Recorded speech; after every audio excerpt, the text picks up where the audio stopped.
Le concept, c'est donc en prenant en compte tous les enjeux du développement durable et de la qualité environnementale caribéenne, de l'intégration de l'architecture au paysage naturel, nous avons conçu le siège du Parc national de la Guadeloupe comme une véritable référence de respect de l'environnement, un exemple d'intégration du construit dans le site naturel.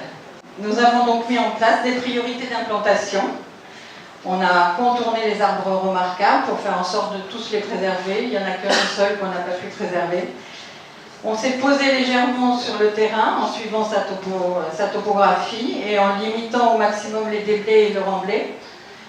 On a eu un chantier zéro déblai sorti du site. Aucun camion de déblai qui est sorti du site. Tout a été réutilisé sur place. Et donc, afin de ne pas imperméabiliser complètement les 1400 m² de bureaux et donc tout ce qui va avec, les parkings, etc., on a choisi de couvrir à peu près un tiers de l'ensemble de la toiture en végétalisé, en toiture végétalisée pour allier le confort thermique et le confort acoustique des bureaux et qui évite également toutes les réflexions sur les toitures et qui offre aux occupants des bureaux qui sont en amont de ces toitures végétalisées un paysage végétal agréable. Nous avons également choisi de végétaliser tous les parkings de façon et tous les cheminements piétons également. Après, nous avons optimisé la ventilation naturelle au point de parler de climatisation naturelle. Tous les bureaux sont en ventilation traversante directe. Les vents dominants sont drainés par le goulet du patio, créant un appel d'air propice à la ventilation qui permet également de diffuser la fraîcheur créée par les plantations dans tous les bureaux. Toutes les pièces sont équipées de brasseurs d'air afin de pallier aux pannes de vent. Nous avons également beaucoup travaillé sur l'éclairage naturel. Donc, tous les corps de bâtiment ont 6 mètres de profondeur au maximum pour permettre la pénétration de la lumière naturelle de façon à peu près uniforme. Ainsi, tous les bureaux ont une façade largement ouverte sur la lumière naturelle directe à l'extérieur.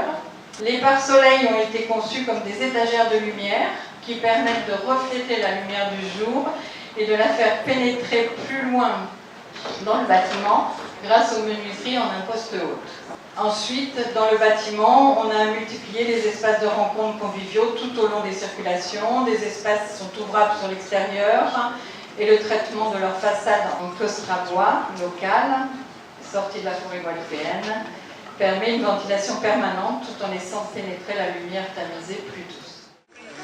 Sachant que la ventilation naturelle, elle a deux objectifs. Le premier, c'est de ventiler le bâtiment, l'espace, pour limiter les surchauffes. On a beau faire le maximum de protection solaire, on a toujours une surchauffe inévitable. Donc la ventilation naturelle est là pour évacuer cette surchauffe et rester dans des conditions de température acceptables. Et la ventilation mécanique, donc les brasseurs d'air, eux, ils ont une deuxième fonction, c'est de créer une vitesse d'air sur les occupants qui permet d'avoir une sensation de fraîcheur. On a simplement deux espaces qui sont climatisés, c'est le locotechnique, donc c'est le local serveur qui lui est climatisé pour des raisons fonctionnelles de fonctionnement des C'est les deux climatiseurs que vous avez là, c'est le local serveur. Ils sont deux parce qu'ils fonctionnent en permanence, donc un en secours de l'autre. Et puis celle-là, j'allais dire, elle n'aurait pas dû être là, mais elle est là pour le TGBT, où on a une émission de chaleur due aux onduleurs du système informatique secouru, mais elle fonctionne à température relativement élevée, donc elle ne consomme pas énormément. Et c'est les deux seuls clims du bâtiment, tout le reste des locaux sont ventilés naturellement ou avec l'assistance des brasseurs d'air. Dans l'alternative entre les consommations d'énergie entre un climatiseur et un brasseur d'air, pourquoi est-ce qu'on essaie d'optimiser? C'est des systèmes qui sont très économes, c'est qu'un brasseur d'air ça consomme 50 watts d'électricité, alors qu'un climatiseur ça consomme 1 kW. Donc on a un facteur 10 à 20 entre les deux pour un résultat en matière de confort qui n'est pas complètement comparable mais qui s'en approche. Donc l'intérêt de consommer 10 fois moins d'énergie avec les brasseurs d'air qu'avec un climatiseur, il est quand même assez fondamental. Il faut savoir aussi que tout ce qui est de l'éclairage des bureaux et aussi des brasseurs d'air sont sur détecteur de présence. Donc c'est-à-dire que s'il y a quelqu'un qui sort de son bureau en laissant le brasseur d'air et le luminaire allumé, ben ça s'éteint tout seul. Voilà. Les principaux piliers, à nouveau, hein, c'est, j'enfonce le clou, la sobriété, l'efficacité, le recours aux énergies renouvelables.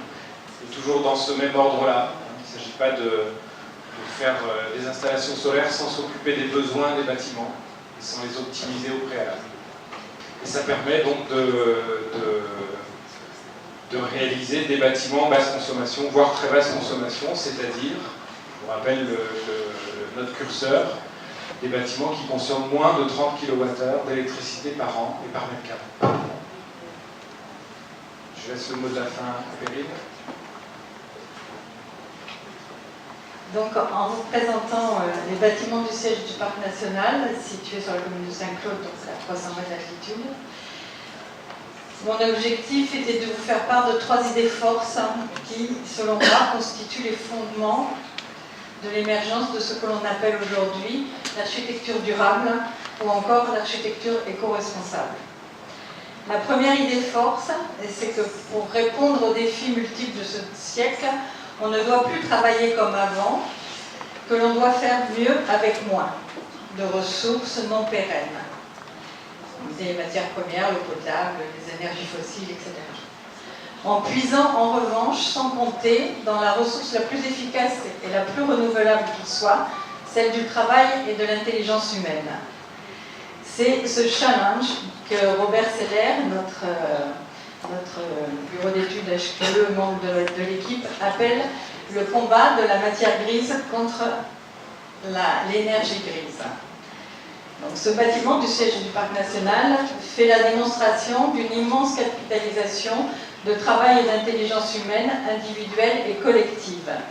Ainsi, tous les membres de l'équipe de maîtrise d'œuvre, sans exception, étaient sur le terrain en phase concours pour réfléchir aux meilleures solutions, pour s'intégrer au site et à la topographie, en réussissant in fine à ne perdre qu'un seul arbre remarquable, en cherchant des solutions pour faire un projet à zéro débris remblai, pour s'imprégner de son potentiel bioclimatique dans toutes ses dimensions, non seulement performantielles, ensoleillement, vent, mais aussi sensorielles et qualitatives.